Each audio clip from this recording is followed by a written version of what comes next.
I have some stale bread lying around, so we're going to use it to make a Tuscan Panzanella salad. Delicious. Tomatoes, cucumbers, red onion, basil, garlic, salt, pepper, red wine vinegar, and olive oil.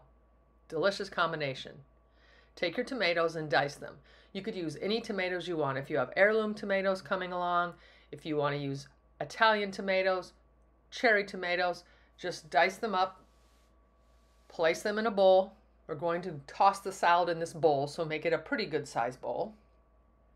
Add a little salt to these to really get the juices flowing and to give some flavor. Then we'll work on the cucumbers next. I'm using mini cucumbers.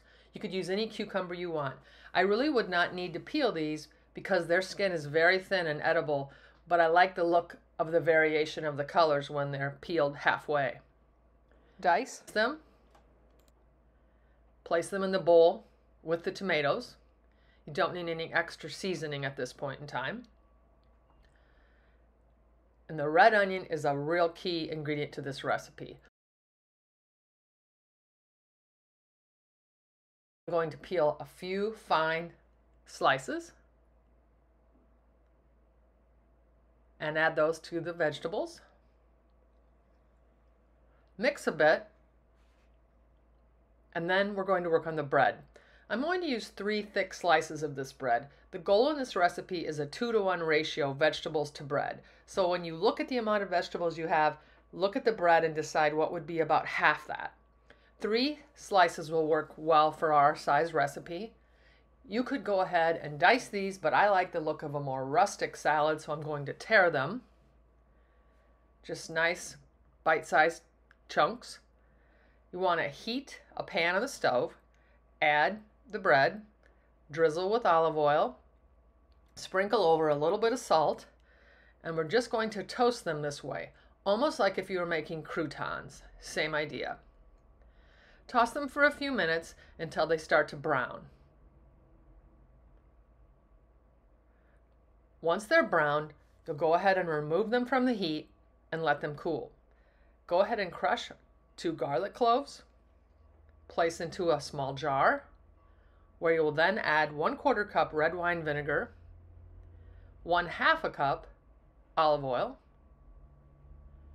1/2 teaspoon salt, and about 1/4 teaspoon of pepper.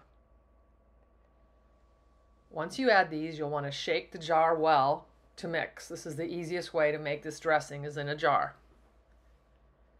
It becomes creamy and delicious looking. Then the best idea here is fresh basil, but if you don't have it, you could use dried basil.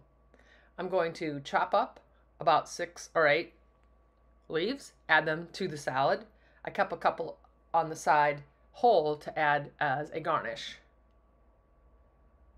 Once your bread is cool, go ahead and add it to your vegetable mixture right on the top. So awesome. Then you're going to add the dressing to the top of the bread before we toss the salad. Make sure again that it's mixed well.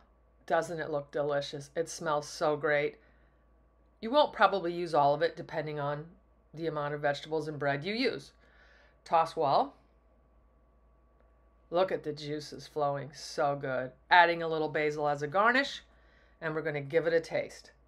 This makes a fabulous side dish. You could add mozzarella or feta cheese to this. You could add garbanzo beans.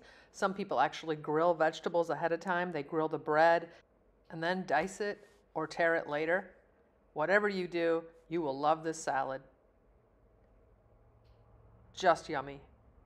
Make it.